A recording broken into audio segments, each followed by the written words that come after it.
Hi, welcome. Have you ever heard that expression? Oh, I wish I'd have known then what I know now. I think we've all heard that one, right? It's the sort of the advice you'd give your younger self. Well, I'm going to do one of those videos tonight. It's Friday night. I'm feeling a little nostalgic. I've got a drink in hand, and I thought, you know what? This is my next installment of Coffee at the Crossroads is going to be 7 things that I wish I'd have known when I was younger. Or maybe more like 7 pieces of advice that I'd give myself as opposed to 7 things I wish I knew. Um, um, if you're new to this channel, this is Coffee at the Crossroads. Welcome. My name is Bill. And if you're a returning viewer, welcome as well. Thank you for joining me again. That means a lot to me. Here I'm trying to build a community, build a support group, trying to put together videos. I'm committed to doing, videos every week and trying to share a message, and hopefully it resonates with people, and hopefully, we grow together, and I hear comments, and I'd love to hear what people think and all that stuff. So, welcome to Coffee at the Crossroads. So let's jump in. So, what would I tell myself, my younger self? Well, I've got a list of 7 things. You've probably seen these videos before, and I think everybody's got a different list slightly, right? And that's what makes us all unique. So that's why I thought, I'm not repeating someone else's work here. This is my own list to me. The first thing is, you need to plan in life. You need to have goals and you need to have plans, but don't be afraid to deviate from those plans. I think it's hugely important. Life is going to throw you curveballs. You can plan everything out perfectly, and it's going to rain on your wedding day, that kind of thing, right? So I think travel is a real microcosm for that. You can book your tickets and book your hotel and make your transfers and do the things and plan your excursions and do whatever. And then, your flight gets delayed, right?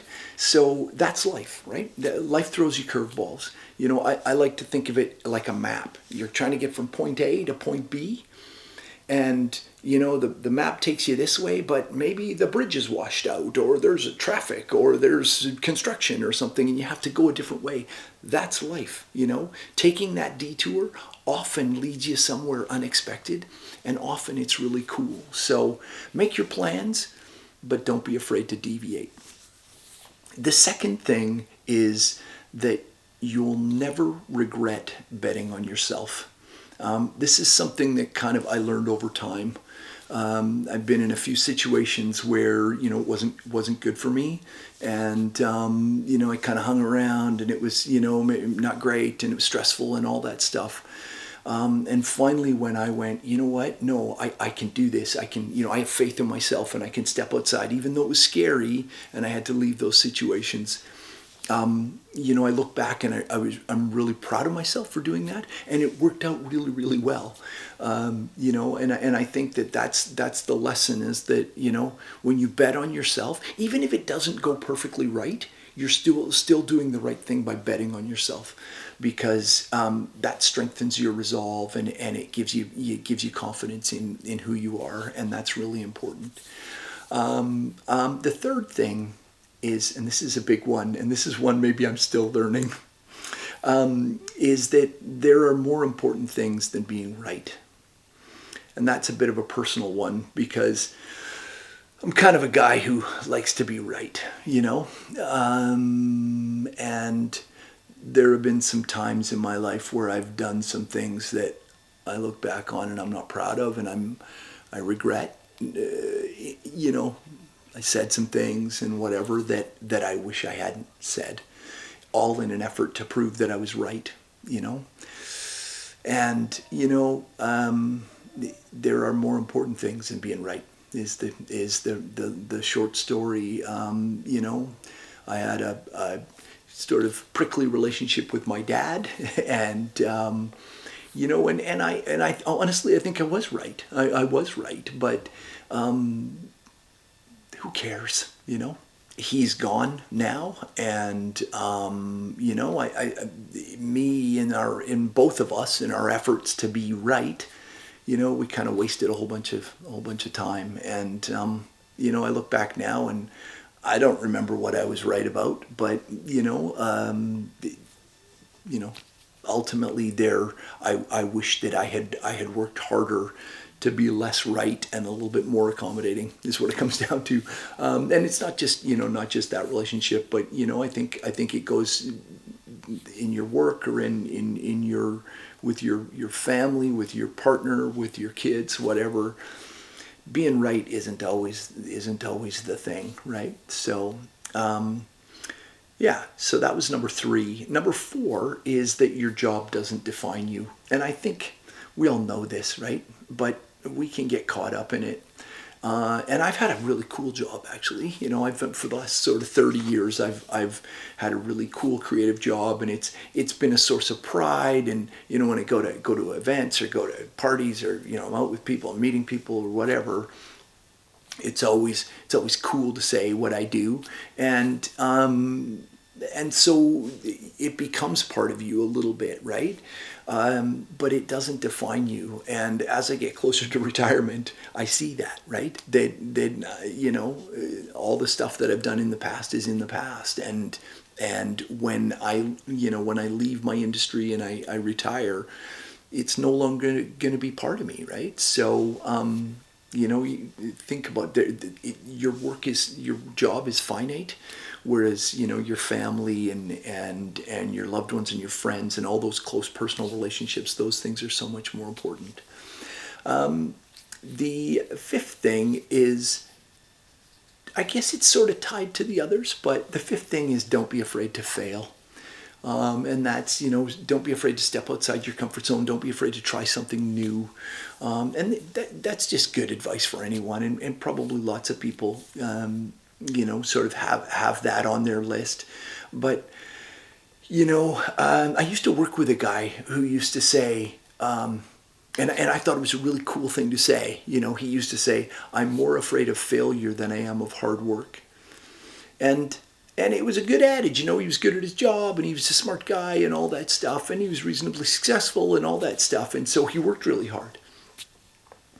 But, you know, now I look back, and being afraid of failure is I mean, it can be a good motivator, of course, but you tend to kind of isolate yourself and pigeonhole yourself, right? When you try something, you're going to fail if you try something new, right?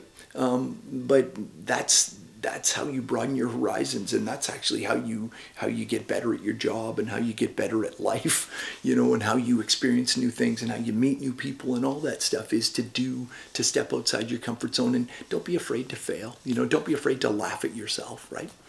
And the next one is in extension to that, and that is to forgive yourself more easily.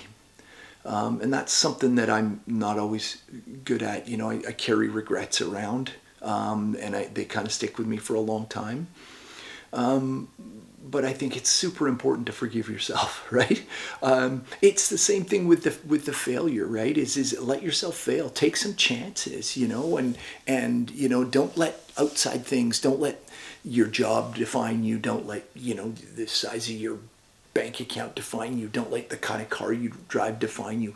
All those things are like sort of forgiving yourself, you know, like just go easy on yourself a little bit, right? Like, and I mean, that doesn't mean don't work hard. I think hard work in anything, hard work in your job, or in your relationships, or in, you know, with your family, all that stuff, you've got to work hard. But you know, when you make a mistake, or when when things don't quite work out, you gotta forgive yourself and move on, right?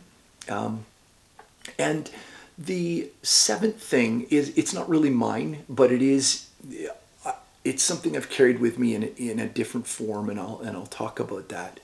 The 7th thing is, life happens for you, not to you. And you've probably heard that one. It's a Tony Robbins saying. You know, that's one of his things, and you hear it from a lot of people and motivational speakers and stuff. And excuse me,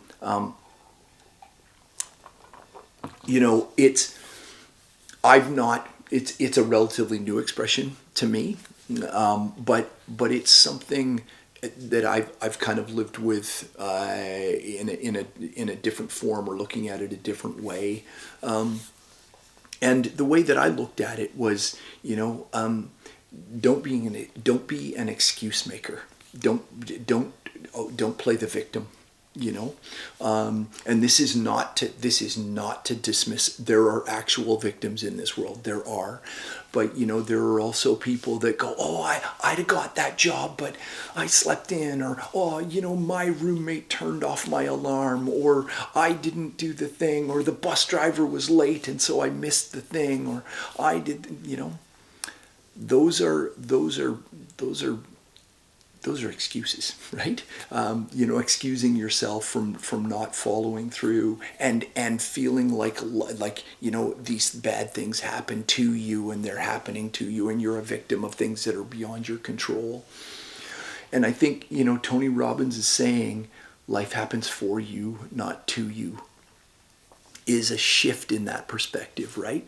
If something's happened, that's happening for you. Now, how do you use that thing that has just been given to you?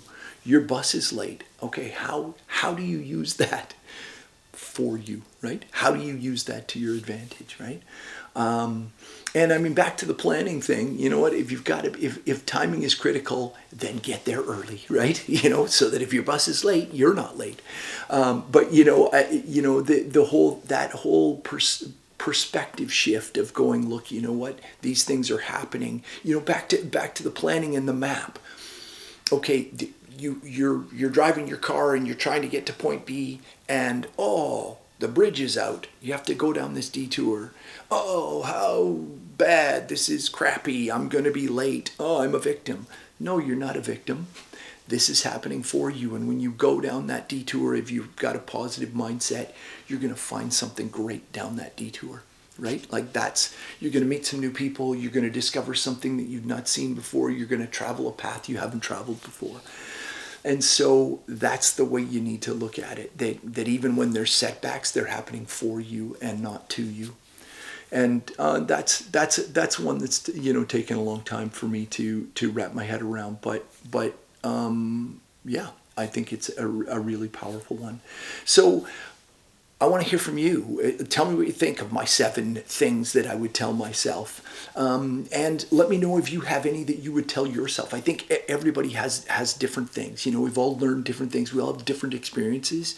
And so we all see things in a different way, and we all approach things differently. And things are, different things are important to us. So, what would you tell yourself? What's the thing that you would tell yourself? If you could leave me a comment, I would love to hear that. Maybe just a spur of the moment thing. Maybe if I get enough comments, I could do a video on that. That, like, hey, Sarah said she would tell herself this, and Ben said he would tell himself this, and Dave said he would do this, or whatever. That would be really fun, actually. I'd love to do that. That would be a bit of a departure from what I typically do.